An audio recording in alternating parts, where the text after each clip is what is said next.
Good afternoon, everyone. Today we are solve the numericals for the capacitance. The numericals is the two capacitor of capacitance 6 microfarad. There are two capacitors of capacitance 6 microfarad and 12 microfarad. दो capacitor है, इसका मतलब एक capacitor का capacitance आपको दिया हुआ है 6 माइक्रोफैराड, दूसरा कैपेसिटर जो है हमने C2 मान लिया, इसका कैपेसिटेंस है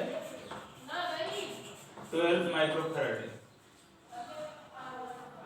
दोनों जुड़े हुए सीरीज के अंदर with the battery. The voltage across the 6 microfarad capacitor is 2 volt. 6 microfarad capacitor जो है उसके अलोंग वोल्टेज दे रखी है, इसको हमने मान लिया 6 माइक्रोफैराड कैपेसिटर अलोंग कितनी वोल्टेज है, 2 वोल्ट है। ठीक है, compute the total battery voltage. Compute the total battery voltage हमें निकालना है। तो सीधी सी बात है, सीरीज कॉम्बिनेशन है कैपेसिटेंस का, सीरीज के अंदर वोल्टेज अलग अलग होती है। नेट वोल्टेज क्या होगी, इसके मतलब हमें V2 निकालना पड़ेगा। यहाँ से V2 कैलकुलेट करना पड़ेगा। V2 निकालने के लिए हम जानते हैं कैपेसिटर्स का सीरीज कॉम्बिनेशन है, तो चार्ज जो होगा वो चार्ज इस कैपेसिटेंस के अलोंग C1 के अलोंग और C2 के अलोंग क्या रहेगा, सेम रहेगा। इसका मतलब since the capacitor in series capacitor in series, so charge remains same। Charge दोनों कैपेसिटेंस के अलोंग क्या रहेगा, आपका सेम रहेगा। तो फर्स्ट कैपेसिटेंस के अलोंग चार्ज क्या आएगा, C1 V1, क्यों, सेकंड के अलोंग क्या होगा, C2 V2, यही तो आएगा। तो C1 means 6, V1 2, C2 12, V2 निकालना है। V2 क्या आएगा, 12/12। V2 जो है आपका 1 वोल्ट आ गया, इसका मतलब V2 की वैल्यू आपकी आ गई 1 वोल्ट। टोटल बैटरी वोल्टेज निकाल ली है। टोटल बैटरी वोल्टेज क्या होगी, वोल्टेज अलग अलग होती है सीरीज कॉम्बिनेशन के अंदर दोनों कैपेसिटेंस के अलावा। तो V1 plus V2, then V1 आपने को गिवन है 2 वोल्ट, V2 आपने निकाल ली 1, इसका मतलब क्या हो जाएगा, टोटल बैटरी वोल्टेज आपकी क्या आएगी, 3 वोल्ट आ जाएगी। क्वेश्चन में आपको दिया हुआ है देयर आर 2 कैपेसिटर और कैपेसिटेंस, एक का 6 माइक्रोफैराड है, एक का 12 दे रखा है, दोनों का सीरीज कॉम्बिनेशन है। ठीक है, टोटल बैटरी वोल्टेज निकालनी है। जहाँ पर एक क्वेश्चन की लाइन कह रहा है जहाँ पर 6 माइक्रोफैराड कैपेसिटर लगा रखा है उसके अलोंग वोल्टेज ये है, इसके अलोंग वोल्टेज निकाल लेंगे हम C2 कैपेसिटेंस के अलोंग। उसके लिए एक कंडीशन गिवन है कि सीरीज कॉम्बिनेशन कैपेसिटेंस का, तो चार्ज सेम रहेगा, तो पहले कैपेसिटेंस के अलोंग चार्ज ही आएगा, दूसरे कैपेसिटेंस के अलोंग चार्ज आपकी हो जाएगा। यहाँ से V2 आ गया, टोटल बैटरी वोल्टेज दोनों ऐड कर दो। ठीक है, नेक्स्ट क्वेश्चन इसके अंदर हम कर रहे हो, क्वेश्चन नेक्स्ट है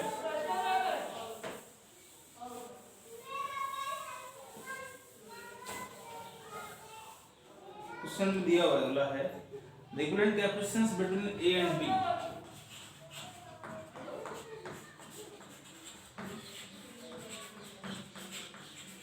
The equivalent capacitance between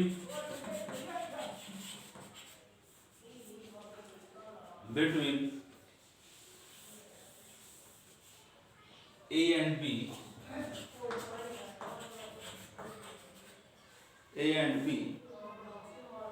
is 4 microfarad, is 4 microfarad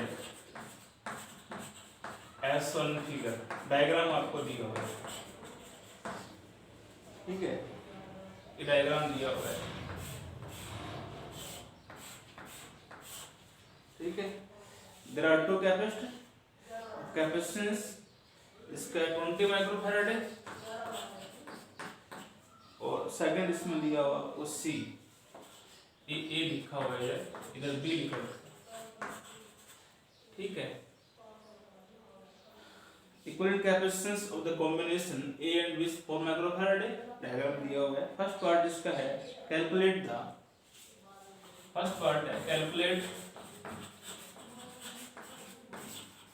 capacitance of capacitor C. First part solve करते हैं, अलग अलग पार्ट्स में पहले सोल्व कर लेते हैं ऑर्डरली। फर्स्ट पार्ट इसका ये कह रहा है,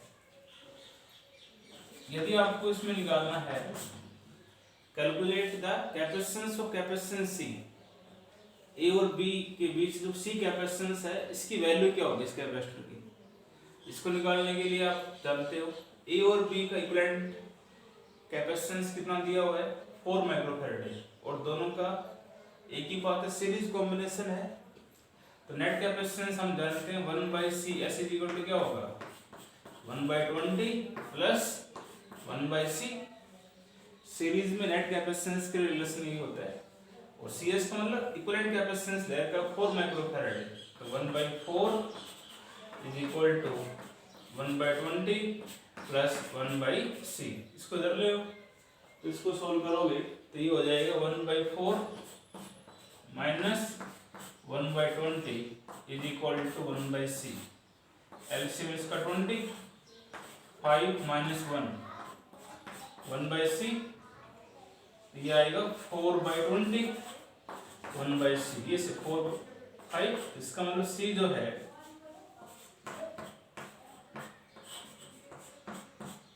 C जो है वो कितना होगा, C है आपका 5 माइक्रोफैराड आपका आ जाएगा, ठीक है। A और B के बीच इक्विवेलेंट कैपेसिटेंस आपको दे रखा था और सीरीज कॉम्बिनेशन है तो 1/20 प्लस 1/c, यहाँ से आप C निकालोगे, ठीक है। सेकंड पार्ट इसमें कह रहा है, अलग अलग पार्ट्स में दे रखा है। सेकंड पार्ट कह रहा है calculate the charge on each capacitor. Second question इसके अंदर दिया हुआ है calculate charge on each capacitor, charge on each capacitor if a 12 volt if a 12 volt battery is connected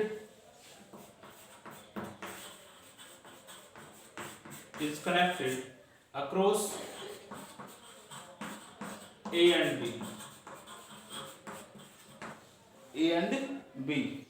question ये आपको दिया हुआ है कि A और B के अक्रॉस जो है एक 12 वोल्ट की बैटरी को हमने कनेक्ट किया हुआ है, तो चार्ज इस कैपेसिटेंस के लॉन्ग और इसके लॉन्ग क्या होगा, क्यों। तो एक चीज हम ये जानते हैं कि सीरीज कॉम्बिनेशन है और सीरीज कॉम्बिनेशन के अंदर चार्ज जो होता है ना वो सेम रहेगा। नेट चार्ज निकाल लेते हैं हम, तो नेट चार्ज टोटल चार्ज जो है नेट चार्ज जो होगा वो क्या आएगा Q is equal to C, net capacitance आएगी, नेट चार्ज नेट कैपेसिटेंस और नेट वोल्टेज, क्यों। तो CS का नेट कैपेसिटेंस आपको दे रखा था A और B के बीच कितना है 4 माइक्रोफैराड है, माइक्रो में है माइक्रो में ले लेना, और B कितना है 12 वोल्ट, इसका कितना आएगा 48 माइक्रो कूलम आएगा। टोटल चार्ज जो फ्लो करेगा वो कितना आएगा आपका, टोटल चार्ज जो होगा इस कैपेसिटेंस के लॉन्ग और इस कैपेसिटेंस के लॉन्ग 48 माइक्रो कूलम आपका आएगा, क्योंकि दोनों का सीरीज कॉम्बिनेशन है और सीरीज कॉम्बिनेशन के साथ चार्ज कांस्टेंट होता है। अब इसका एक पार्ट और भी दिया हुआ है, थर्ड पार्ट है, मैं हटा देता हूँ फर्स्ट पार्ट को, इधर वाले को।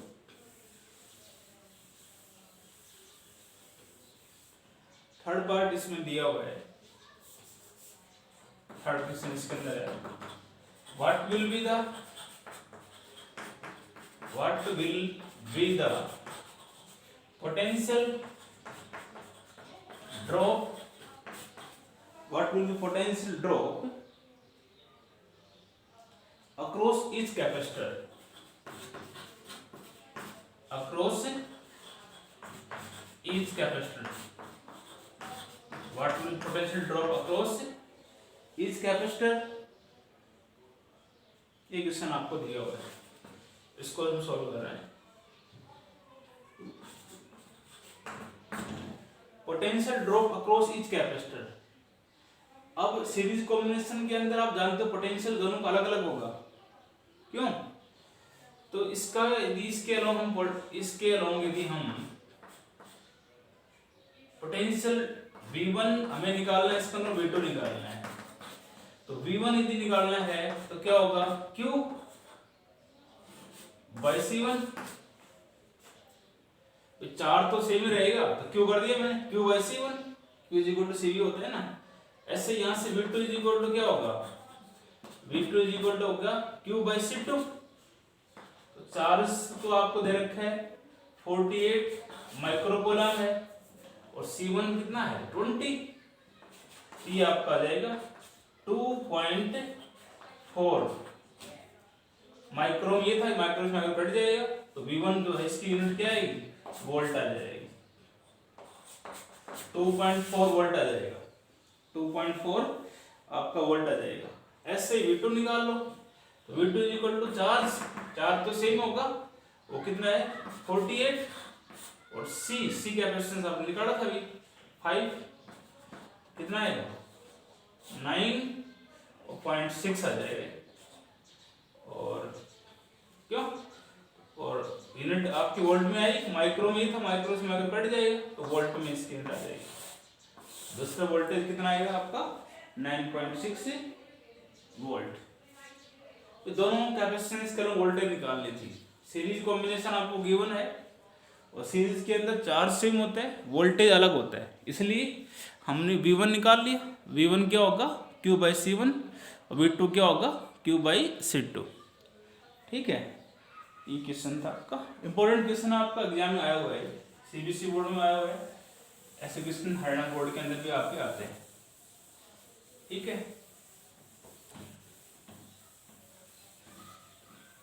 नेक्स्ट क्वेश्चन इसमें गिवन है, calculate the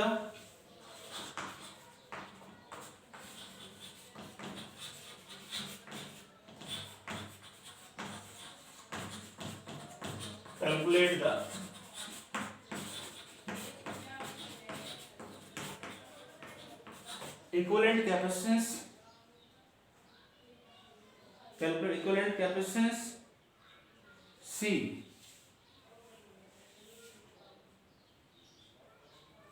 calculate the equivalent capacitance of capacitor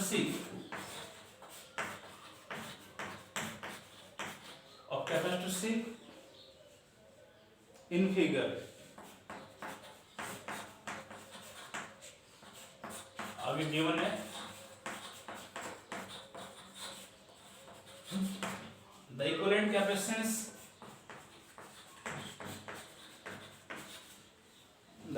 capacitance of the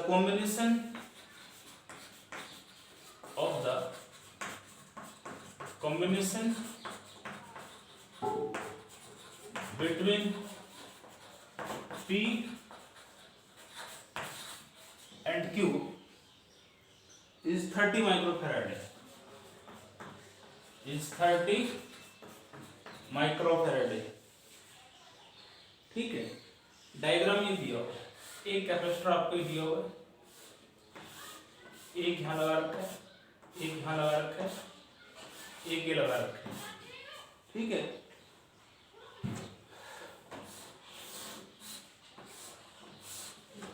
और लास्ट में क्यों लिखा हुआ है, ये क्यों लिखा हुआ है यहाँ पर P लिखा हुआ है।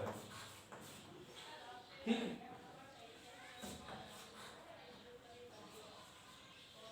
तो C ये है, 20 माइक्रोफैराड ये है, 20 माइक्रोफैराड ये दिया हुआ है और 20 माइक्रोफैराड आपको इधर क्वेश्चन आपको ये दिया हुआ है। The equivalent calculate the equivalent capacitance of capacitance C हमें निकालना है। इसका मतलब सी जो है वो हमें निकालना दे रखा है। Equivalent capacitance of the combination between the point P and Q is 30 microfarad. इसका मतलब सी पी क्यू जो है ना वो आपको कितना दे रखा है 30 माइक्रोफैराड। इसके और इसके बीच इक्विवेलेंट कैपेसिटेंस 30 माइक्रोफैराड है। इसको सिंपली आप कर सकते हो। पहले आप क्या करो, आप जानते हो इन तीनों कैपेसिटर्स का डिफरेंट पाथ जुड़े हुए हैं। जैसे पैरेलल कॉम्बिनेशन है तो इसका पाथ ही हो गया, इधर हो गया, इधर हो गया, बीच वाले इधर हो गया, इधर हो गया, इधर हो गया, नीचे वाले इधर हो गया, इधर हो गया, इधर हो गया, डिफरेंट पाथ तीनों का। तो तीनों को आप पहले सोल्व कर लो। इसको C1 मान लिया, इसको हमने C2 ले लिया सपोज, ये C3 कैपेसिटर आपको दिया होगा। तीनों का पैरेलल कॉम्बिनेशन है। इन तीनों कैपेसिटर्स को आप सोल्व करोगे, एक कैपेसिटर आ जाएगा, नेट कैपेसिटेंस उसका आ जाएगा ना, इसका जो एक नेट आएगा और इसका वो सीरीज में आ जाएगा। तो उस केस में हम इसको सोल्व कर सकते हैं। तो पहले आप इन तीनों को सोल्व कर लो। लिखो since C1 C2 C3 in parallel combination. Parallel combination के अंदर है और पैरेलल के अंदर नेट कैपेसिटेंस का फॉर्मूला क्या होता है 20 + 20 + 20 C1 + C2 C3 आ जाएगा। इसका मतलब 60 माइक्रोफैराड आ गया। नेट कैपेसिटेंस जो है 60 माइक्रोफैराड आ गया इन तीनों का। अब ये डायग्राम ऐसे बन गया, ये डायग्राम ऐसे हो गया। ये तो आपका था C और इन तीनों को हमने सोल्व कर दिया। C1 2 3 या गिवन हमने इसका नाम डाल दिया और इसकी वैल्यू क्या आई है 60 माइक्रोफैराड है। और ऐसे यहाँ लिख रखा है Q और यहाँ लिख रखा है P। ये डायग्राम आपका बन गया। अब इस C और C1 2 3 दोनों सीरीज में जुड़े हुए हैं, एक ही पाथ दोनों कैपेसिटेंस का, दोनों कैपेसिटेंस का। तो नेट कैपेसिटेंस 1/CPQ क्या आएगा, सीरीज में फॉर्मूला होता है 1/C + 1/C123। सीरीज में नेट कैपेसिटेंस के लिए फॉर्मूला होता है 1/C = 1/C1 + 1/C2। एक ये दे रखा है, ये दे रखा है। और P और Q के बीच इक्विवेलेंट कैपेसिटेंस कितना दे रखा है 30 माइक्रोफैराड है। तो 1/30 = 1/C ये निकालना है और C1 2 3 आपका 60 आ गया। इसको इधर ले तो 1/30 माइनस ऑफ 1/60 = 1/C। एलसीएम 60 आ जाएगा, ठीक है। और इसका आएगा 2 - 1 1/C। तो C = आपका 60 माइक्रोफैराड आपका आ जाएगा। C कितना हो जाएगा आपका 60 माइक्रोफैराड आपका ये क्वेश्चन इसका होगा, ठीक है।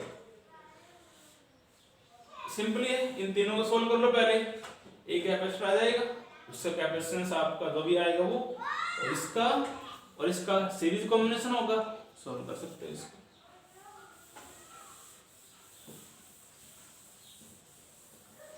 नेक्स्ट न्यूमेरिकल इसमें गिवन है calculate equivalent capacitance.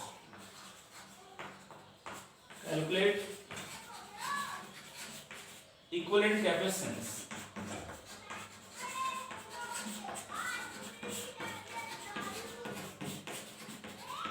Calculate equivalent capacitance between A and B.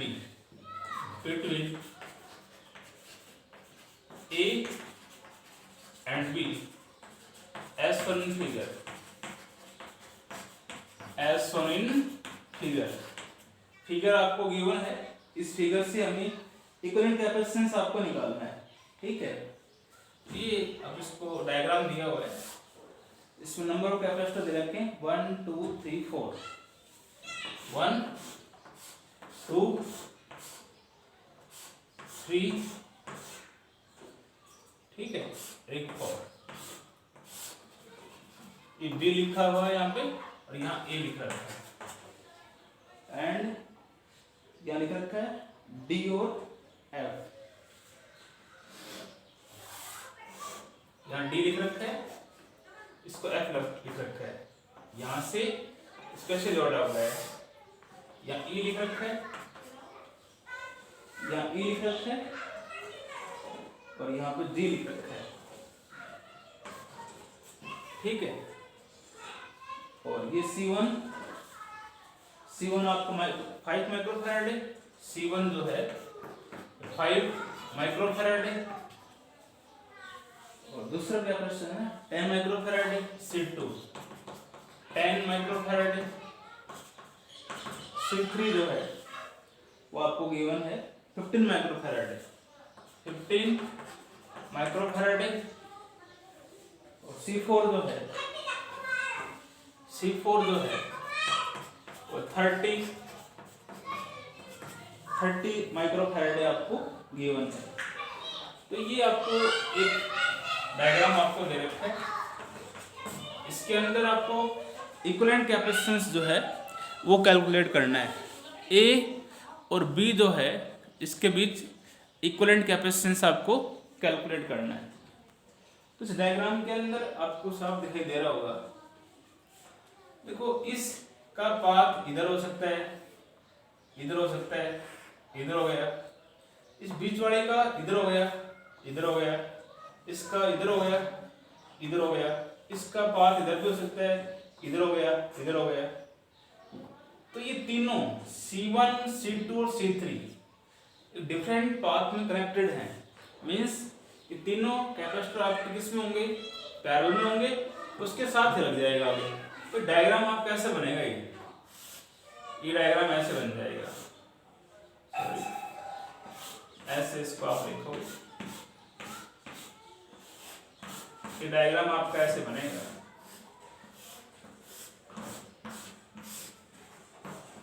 ये ए बी आपको दिया हुआ है, ठीक है, तो आप इसको कह सकते हैं डायग्राम आपका ये तो हो गया C1 5 माइक्रोफैराड है, और ये C2 हो गया 10 माइक्रोफैराड है, और ये C3 हो गया 15 माइक्रोफैराड है। इसको हमने नाम डाल दिया C4, ये हो गया 30 माइक्रोफैराड है। हमें ए और बी के बीच इक्विवेलेंट कैपेसिटेंस निकालना है। ये डायग्राम भी बना पीछे किया तो वो सेम हो गया, बस ये यदि ये अलग से मान लो यहाँ से अलग से यहाँ से जुड़ा होता तो अलग इसका हम कॉम्बिनेशन होता। भाई यहाँ तक इन तीनों का मैंने बताया, तो ये तो अलग जुड़ गया लास्ट वाला, इसका तो एक ही बात है, इधर हो गया बस, और इसके अलावा कौन हो सकता है, ठीक है ना, ये अलग हो गया, ये तीनों पैरेलल में होंगे। इसको सोल्व कर सकते हो आप, पहले इन तीनों को सोल्व कर लो। तो लिखो since C1, C2, C3 in parallel combination, in parallel combination, तो C1 2 3 कितना होगा, पैरेलल होगा ना, 5 + 10 + 15 30 माइक्रोफैराड आपका आ जाएगा, ठीक है ना। अब ये डायग्राम वही बात है, ऐसा हो गया, ये C1 2 3 30 माइक्रोफैराड है, और ये C4 जो है ये दे रखा है 30 माइक्रोफैराड है, ये B लिखा हुआ है, A लिखा हुआ है। अब ये दोनों का सीरीज कॉम्बिनेशन है, तो नेट कैपेसिटेंस A और B के बीच आपका ये हो जाएगा 1/30 + 1/30। सीरीज के लिए फॉर्मूला ये होता है, तो ये होगा 2/30 1/15। We can say that equivalent capacitance जो है A और B के बीच आपका आएगा 15 माइक्रोफैराड। A और B कैपेसिटेंस के बीच कैपेसिटेंस क्या आएगा आपका 15 माइक्रोफैराड आपका आ जाएगा, ठीक है। इसको आप सोल्व कर सकते हो। इसके अलावा कुछ हम एनसीईआरटी क्वेश्चन जो है इसके अंदर जो आए हुए हैं वो भी हम करते हैं, एक दो क्वेश्चन और कर लेते हैं, फिर आपका टाइम पीरियड हो जाएगा इसका।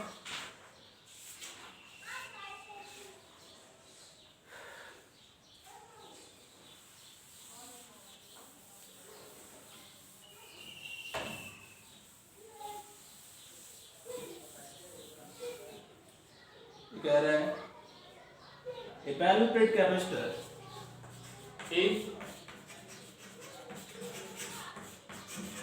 a parallel plate capacitor a parallel plate capacitor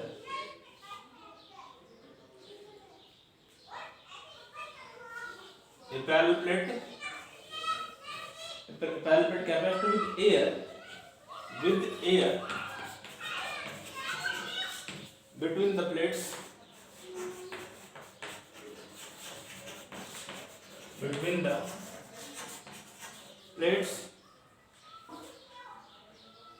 has a capacitance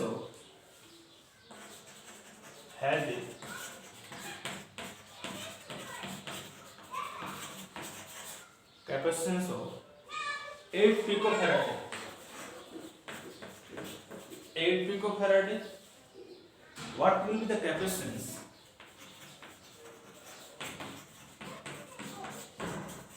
What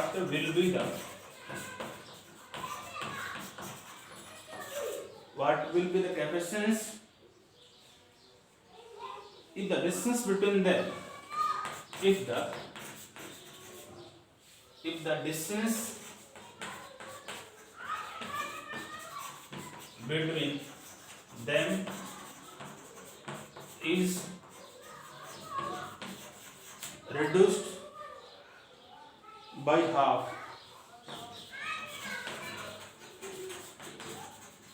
and the space between them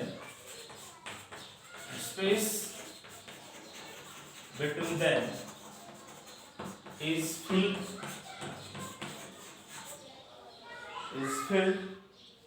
with a substance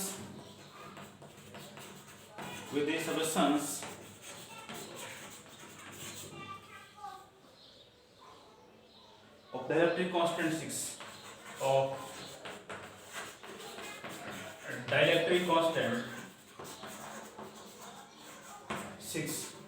एक क्वेश्चन आपको दिया हुआ है a parallel plate capacitor with air between the plates has a capacitance of 8 picofarad. दो plates जब आपकी air के अंदर रखी हुई है तो उसके इसमें कैपेसिटेंस दिया हुआ है, एयर में रखी हुई है, उसके लिए हम जानते हैं फॉर्मूला क्या होता है A epsilon naught by D, और वो कितना दे रखा है आपको 8 picofarad. What will be the capacitance? Capacitance आपका क्या होगा if the distance between them is reduced by half. तो डिस्टेंस हमने d लिया, मान इस केस में डिस्टेंस हमने क्या मान लिया, डैश ले लिया, मान कितना है, if distance between them is reduced by half, distance को हाफ कर दिया, and the space between them is filled with the substance of dielectric constant 6. dielectric constant 6 है। सीधी सी बात यह है, पहले दो प्लेट्स आपके एयर के अंदर रखी थी, बाद में कोई सब्सटेंस है उनके बीच में फिल है, मान डाल दिया, उस सब्सटेंस का डायरेक्टली कांस्टेंट 6 दिया हुआ है, तो उस केस में इसका मीडियम हो गया, तो उस केस में आपका कैपेसिटेंस क्या होगा, यही तो होगा। तो उस केस में आप जानते हो Cm क्या आएगा, A epsilon naught as it is, epsilon आएगा, हाँ इस केस में एप्सिलॉन आएगा ना, और डिस्टेंस मैंने ले लिया क्या आपका d डैश, और आप जानते हो K क्या होता है, डायरेक्टली कांस्टेंट जो होता है K जो क्या होता है एप्सिलॉन बाय एप्सिलॉन नॉट होता है नहीं फॉर्मूला।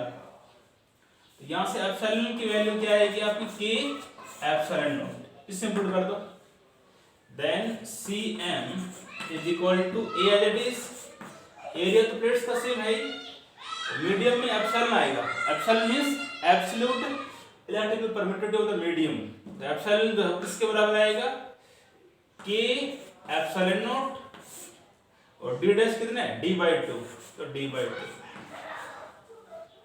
ये आपका आ गया A epsilon naught by d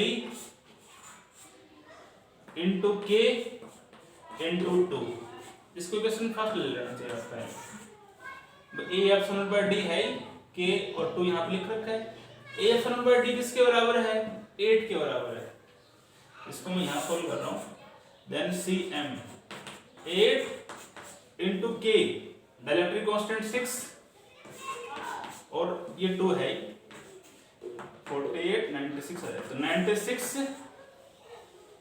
अब ये आपका पिको फैराडे में था तो यहाँ पिको कूलम लिखोगे, पिको फैराडे लिखोगे आप। तो कैपेसिटेंस जो है वो कितना आएगा आपका 96 पिको फैराडे। एक बार दोबारा देखिए उसको, पैरेलल प्लेट कैपेसिटर एयर है प्लेट्स के बीच में, तो कैपेसिटेंस ई फॉर्मूला होता है। अब दोनों प्लेट्स के बीच कुछ मीडियम डाल दिया, उस मीडियम का डायरेक्ट कांस्टेंट 6, डिस्टेंस कर दिया हाफ, डिस्टेंस का हाफ कर दिया, तो उस केस में कैपेसिटेंस के लिए फॉर्मूला ये आएगा एप्सिलॉन बाय डी डैश। और ये हम जानते हैं फॉर्मूला, यहाँ से एप्सिलॉन आ जाएगा के एप्सिलॉन नॉट, इसमें पुट कर दो, एप्सिलॉन की वैल्यू पुट कर दी और डी डैश डी/2 सोल्व करोगे। ये आप न्यूमेरिकल अभी इतना ही करो, इसके बाद अभी और भी न्यूमेरिकल्स थे इसके अंदर, पर उनको हम थोड़ा बाद में रिवीजन के अंदर करेंगे स्कूल लगने के बाद। ठीक है, थैंक्स।